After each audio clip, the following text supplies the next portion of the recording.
What is up mga guys? Ay dahil na nga panibagong araw ay panibago na namang magandang umaga din sa amin. Bali ngayon nga pala mga guys ay dahil na nga ay ako'y agang-agay mangunguha din ng papaya din sa may malapit sa may agbang sa amin at din yata merong nakatanim. At sa puntong aray ako muna nagpa-video kay Angel at gawa ng pag ako pa nag-video na rin ay baka ako'y doon sa baba ng agbang pulutay ni Berta. Joke lang. Ay kita nyo naman ang tinatawid kong aray ay isang maling hakbang ay talaga namang dos-dos ka na daw pababa sa may impyerno. Joke lang. Kaya tayo kukuha ngayon ng papaya ay gawa ng tayo pinagluluto ng mamay noong manok na lalagyan daw natin ng papaya at gata yung tinulang ginataan. At dahil nga masisipag ang tao din magtanim ay buti na lang at meron din ng papaya. Imbis na tayo bumili sa bayan ay di tayo mamimitas na laan din at nakatipid pa. Kaya maganda may mga tanim tayo sa bakuran para imbis na bumili pa ay di mamimitas na laang din o di kayo nakatipid pa. Tipid tips. Joke lang. At dahil pasal na mga person ay di tayo mag-iintindi na din ng ating lulutuin. Atin munang paliliitin ang manok na aray para dumami at marami makakain. At pagkatapos natin gat-gatin ang mga rikadong aray ay atin ang isasalang at atin ang lalagyan ng kawali ng mantika na galing sa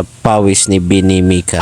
Joke lang. Tapos atin muna isasalang din pipirtuhin ang manok na parang 10 dekada na sa aming rep. Joke lang. At pagkatapos natin imekos-mekos iyan ay isa-set aside muna natin. Ilalagay na natin ang sibuyas na aking tinanim pa nung ako 10 years old. Joke lang. At isasabay ko na din ang bawang at luya na kinupit ko kay Ate Minda. Joke lang. Tapos ilagay ko na din ang manok at atin ang paglabo-labuhayin. Bahala na kung ang lasa na rin. At pagka mamasa-masa na ay di atin na ibubuhos din ang gata na parang malabnaw pa sa buko juice. Joke lang. At pagkatapos pakuluin ay di aray lalagyan na natin ang papayang hinog imbis na hilaw. Ay kinamalayan ko ganamang hinog na iyon ay basta ko na lang pinitas. At pagkatapos ko din ilagay ang dahon na kinakain ng kambing ay di tatakloban natin. Tapos optional lang aray. Pwede kayo maglagay ng sili kung gusto ninyong sumipol pagkatapos kumain. And voila, luto na.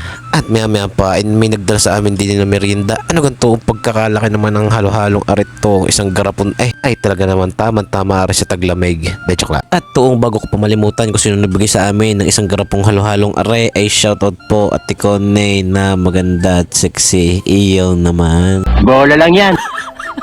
Ay di rin na nga mga guys, sa sobrang dami ay kita nyo ga sa picture na namin na haluin. Ay thank you po nung marami sa inyo. Ay pag hindi ka naman nagkatunsil sa daming aray, joke lang. Ay siya hanggang din na lang muna ulit ang ating video mga guys. Sa susunod na ulit ay bahala na kayong mag-like din at mag-share ha. Salamat ng marami sa inyo. Bye bye.